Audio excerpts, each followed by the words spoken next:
ঈদ আনন্দে সামিল হতে ঢল নেমেছে ঢাকা ছাড়া মানুষের। এই আনন্দযাত্রার খবর জানাতে রাজধানীর গাবতলী এবং সাভার থেকে যুক্ত হচ্ছেন আমাদের সহকর্মীরা। প্রথমে চলে যাচ্ছি গাবতলী বাস টার্মিনালে, সহকর্মী মাহবুবুর রহমান রয়েছেন সেখানটায়। মাহবুব, যানবাহনের পরিস্থিতি কেমন দেখছেন আমাদের জানাবেন। কিছুক্ষণ আগে এখানে 11টার ঠিক পরে একটি ব্রিফিং হয়েছে। সেটি ব্রিফিং করছিলেন সড়ক পরিবহন মন্ত্রণালয়ের যিনি মন্ত্রী, তিনি ব্রিফিং করছিলেন। তিনি যেটি বলেছেন, এবারের ঈদযাত্রা মোটা দাগে এটি হয়রানি নেই ঈদযাত্রা এবং ভোগান্তি নেই। তিনি মনে করেন যে এটি স্বস্তির ঈদযাত্রা এবং মানুষ নির্বিঘ্নে বাড়ি যেতে পারছেন। এবং সাংবাদিকরা তাকে কিছু প্রশ্ন করেছিলেন। তিনি জ্বালানি নিয়ে তিনি কথা বলেছেন। তিনি বলেছেন যে 15 তারিখ থেকে জ্বালানির কোনো সমস্যা নেই এবং সব ধরনের যেই যানবাহনগুলো রয়েছে তারা জ্বালানি পাচ্ছে পর্যাপ্ত এবং তারা ঈদে বাড়ি যেতে পারছে মানুষ। এছাড়া এই বাস কাউন্টার ছাড়াও যে সকল জায়গাগুলোতে বাসের কাউন্টার রয়েছে, ঠিক সেই কাউন্টারগুলো নিয়ে প্রশ্ন করা হয়েছিল। তিনি যেটি বলছিলেন যে এই বাস টার্মিনালগুলো ছাড়াও যে সকল জায়গায় অস্থায়ী কাউন্টার বসানো হয়েছে বা বানানো হয়েছে পরিবহন কোম্পানিগুলোর, সেগুলো তিনি সরাতে তিনি নির্দেশ দেবেন বলেও তিনি জানিয়েছেন। এছাড়া সড়ক পরিবহন মন্ত্রী তিনি বলছিলেন যে যারা আসলে এই ঈদকে কেন্দ্র করে বাড়তি ভাড়া নেওয়ার চেষ্টা করছে তাদের বিরুদ্ধে তিনি ব্যবস্থা নেওয়ার একটি হুঁশিয়ারিও তিনি দিয়েছেন।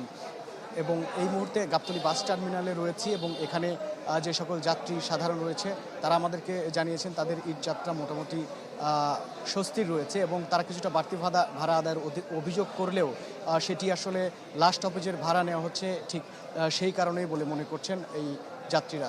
আরিফিন, ধন্যবাদ মাহবুব। সহকর্মী অপু ওহাব রয়েছেন সাভারে। অপু, সাভারে ঈদযাত্রা ঘিরে কি পরিস্থিতি জানাবেন?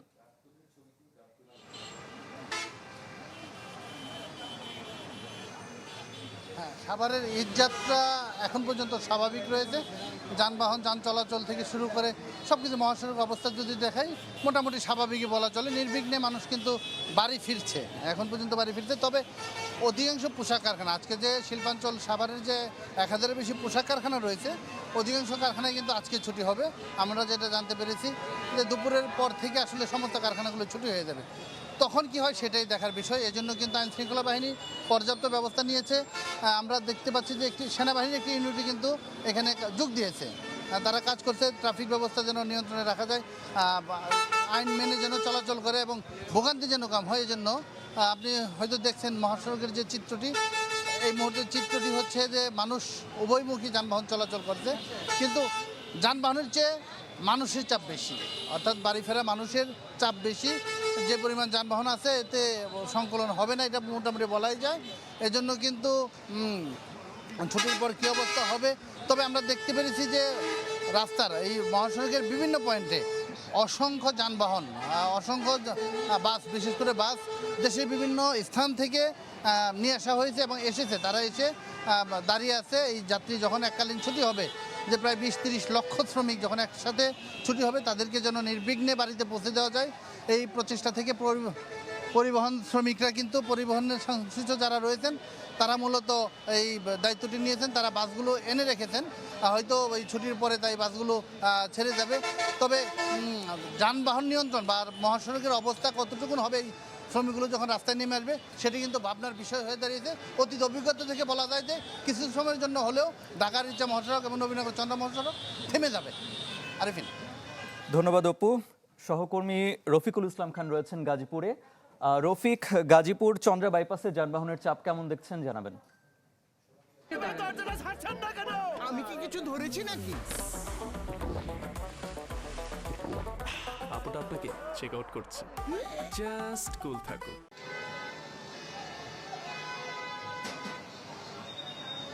আরিফিন, সময় যত বাড়ছে ততই কিন্তু যানবাহনের সংখ্যা বাড়ছে, সেই সাথে যানবাহনের যে দীর্ঘ লাইন, সেই লাইনও কিন্তু বড় হচ্ছে। আপনাকে যদি একটু দেখাই এই মুহূর্তে চন্দ্রা ত্রিমুরের দৃশ্য, তো সময়ের সাথে সাথে, সময় বাড়ার সাথে সাথে কিন্তু আমরা যেটি দেখছি যাত্রী সংখ্যাও কিন্তু বাড়ছে। ইতিমধ্যে বিভিন্ন শিল্প কারখানা শুরু হতে চলছে। আপনি জানেন আজকে সকল শিল্প কারখানা বন্ধ হবে দুপুরের পর।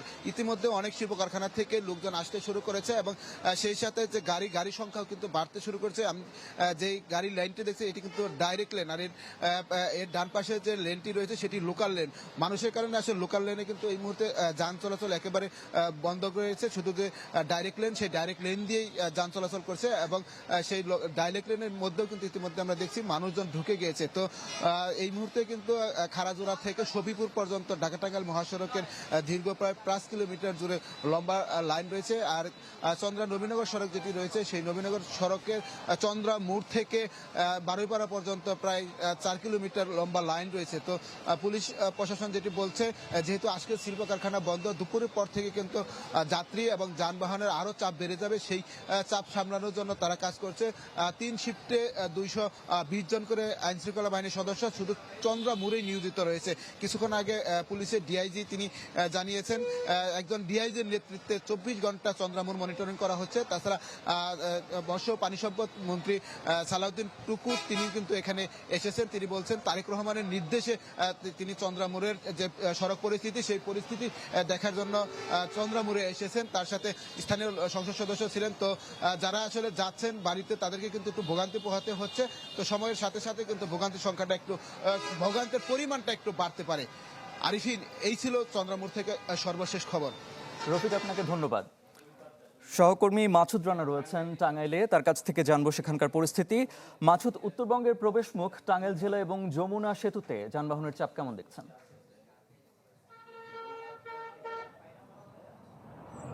আরফিন, আজ সকাল থেকে কিন্তু আমি এই ঢাকা টাঙ্গাইল মহাসড়কে রয়েছি এবং সকাল থেকে যে বিষয়টি আমি দেখছি যে গতকাল ছিল এই ছুটির প্রথম দিন, আজকে ছুটির তৃতীয় দিন, যে কারণে কিন্তু এই স্বাভাবিক দিনের তুলনায় এই মহাসড়কে অনেকটাই যানজট, দ্বিগুণের উপরও দ্বিগুণ এই যানজট চলাচল বেড়েছে। এবং আমি যদি গত 24 ঘন্টার হিসাব বলি, গত 24 ঘন্টার হিসাব অনুযায়ী এই ঢাকা টাঙ্গাইল যমুনা সেতু মহাসড়কে প্রায় 46,943টি গাড়ি চলাচল করেছে, যেটা কিন্তু গত কয়েকদিনের তুলনায় অনেকটাই দ্বিগুণ। এবং আমি যদি একটু বলি যে আমি এই মুহূর্তে যে ঢাকা টাঙ্গাইল মহাসড়কের যে এলেঙ্গা বাস স্ট্যান্ড এলাকায় রয়েছে, এটি কিন্তু উত্তরবঙ্গের প্রবেশদ্বার হিসেবে পরিচিত।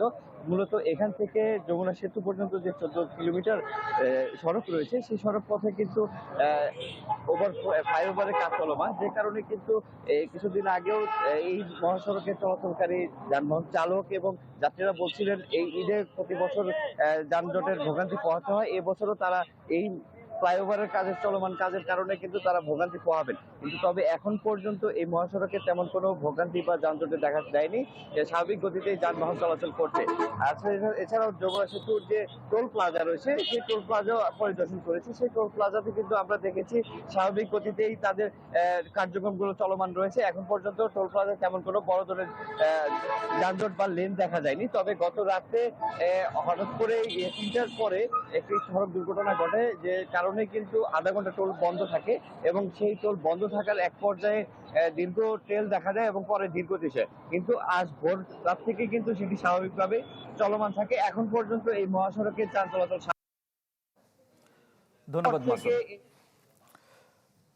মাসুদ, আপনাকে ধন্যবাদ। সহকর্মী মুহাজির হক রয়েছেন রাজধানীর সায়দাবাদে। মুহাজির, সায়দাবাদের পরিস্থিতি কেমন দেখছেন? বাড়তি ভাড়া আদায়ের কোনো অভিযোগ আছে কিনা?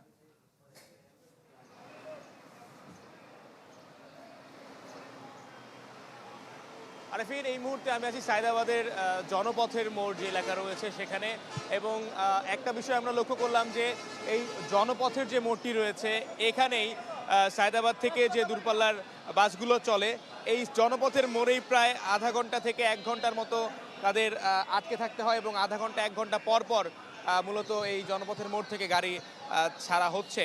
এবং এখানে আমরা বেশ কয়েকটি রুটে, বিশেষ করে যে লোকাল যে বাসগুলো রয়েছে ঢাকা বরিশাল, ঢাকা সিলেট কিংবা ঢাকা কুমিল্লা, এই রুটের বাসগুলোতে আমরা দেখতে পেয়েছি যে অতিরিক্ত ভাড়ার একটা অভিযোগ রয়েছে এবং সেই অভিযোগটা ঘুরে ফিরে এখানকার পরিবহন সংস্থা যারা রয়েছেন তারা দাবি করছেন যে একটা সময় তারা ঈদ ছাড়া বিশেষ ছাড়েই সাধারণত চলাফেরা করত, কিন্তু ঈদ এলে তারা যে সরকার নির্ধারিত যে ভাড়া সেই ভাড়াতেই মূলত তারা তারা বাস বাস মূলত তারা হচ্ছে গাড়ি ছেড়ে থাকে। তবে এই বিষয়টার সাথে যাত্রী এবং পরিবহন সংশ্লিষ্ট তাদের আমরা দেখতে পেয়েছি একটা বিরোধ আমরা লক্ষ্য করেছি এবং এই বিষয়টাতে আসলে অসন্তুষ্টি খেয়াল করা গেছে। কিন্তু এদিকে সায়দাবাদ যে এলাকা ঈদের যে সচরাচর যে চিত্র আমরা দেখে থাকি সেই চিত্রটা কিন্তু আসলে এরকম নেই। যাত্রী উপস্থিতি বলা যায় যে কম। তবে এখানকার যারা পরিবহন সংশ্লিষ্ট যারা রয়েছেন আজকে গার্মেন্টস ছুটি হবার কথা রয়েছে, সে কারণে বিকেল থেকে হয়তো বা যাত্রীর চাপ আরো বাড়তে পারে। আরিফিন। ধন্যবাদ মুহাজির। সহকর্মী শুভ ঘোষ রয়েছেন মুন্সিগঞ্জের মাওয়া প্রান্তে, তার কাছ থেকে জানবো সেখানকার খবর। শুভ, পদ্মা সেতুর মাওয়া প্রান্তের কি পরিস্থিতি জানাবেন আমাদের। আরিফিন, দেখুন চিরচেনা যে একটি যানবাহনের ধীর গতি কিংবা দীর্ঘ সারি মাওয়া প্রান্তে কিন্তু এবার ঈদযাত্রায় সেই চিত্রটি দেখা যায়নি। বলা যায় অনেকটা স্বস্তির সুবাতাস বইছে পদ্মা পারে। সড়কে কিন্তু যানবাহনের সরব উপস্থিতি থাকার পরেও টোল আদায়ে ধীর গতি না থাকার কারণে কিন্তু এই বছর আসলে তেমনভাবে যানজট তৈরি হয়নি বলে কিন্তু সেতু কর্তৃপক্ষ আমাদেরকে জানিয়েছে। আমরা সকাল থেকেই দেখেছি যে ঈদের যে লম্বা ছুটি শুরু হয়েছে 7 দিনের জন্য, তার দ্বিতীয় দিনে কিন্তু আসলে যানবাহনের উপস্থিতি চোখে পড়ার মতো রয়েছে ঢাকা মাওয়া এক্সপ্রেসওয়েতে। আমরা এই মুহূর্তে যে জায়গাটিতে রয়েছি তার পাশেই কিন্তু অস্থায়ী টোল বুথ স্থাপন করে কিন্তু পদ্মা সেতুতে 2 চাকার বাহন মোটরসাইকেলের টোল আদায় করা হচ্ছে। এখানে সেতু সংশ্লিষ্টদের সাথে কথা বলেছি, তারা বলছে ঈদযাত্রা নির্বিঘ্ন রাখতে সব ধরনের প্রস্তুতি কিন্তু তারা রেখেছেন। তবে যানজট বলতে যেটি বোঝায় যে আসলে যানবাহনের একটি দীর্ঘ সারি কয়েক কিলোমিটার যানজট লেগে থাকা, সেই দৃশ্যটি কিন্তু একেবারেই নেই। তারা বলছে যে ঈদযাত্রা ঘিরে তারা তাদের জায়গা থেকে সব ধরনের প্রস্তুতি নেয়ার কারণে কিন্তু আসলে এইবার ঈদযাত্রাটি নির্বিঘ্ন হয়েছে। বাড়ি ফেরা যাত্রীদের সাথে আমরা কথা বলেছি, বিশেষ করে মোটরসাইকেল চালকদের সাথে। তারা বলছে রাজধানী থেকে মাওয়া পর্যন্ত এই 35 কিলোমিটার সড়কে তারা সেভাবে কিন্তু ভোগান্তির শিকার হননি। সড়ক পথে যানবাহনের উপস্থিতি থাকার সত্ত্বেও কোথাও কিন্তু কোনো ধরনের ধীর গতি নেই। তবে ঈদযাত্রায় কিন্তু আসলে দ্বিতীয় দিনে ঈদের ছুটিতে যারা বাড়ি ফিরছে তারা বলা যায় অনেকটা নির্বিঘ্নে কিংবা স্বস্তিতে ফিরতে পারছে। পদ্মা সেতুতে যানবাহন পারাপারের পাশাপাশি ট্রেনেও করেও কিন্তু আসলে অনেকেই গন্তব্যের উদ্দেশ্যে যাচ্ছে। তবে আজকে যেসব যানবাহন দেখেছি এর মধ্যে যাত্রীবাহী বাসের সংখ্যা কিন্তু সবচেয়ে বেশি ছিল এবং এসব যানবাহনে আমাদের পর্যবেক্ষণে আমরা যেটি দেখেছি নারী কিংবা শিশুদের চাইতে কিন্তু পুরুষের উপস্থিতি সবচাইতে বেশি ছিল। ধন্যবাদ শুভ।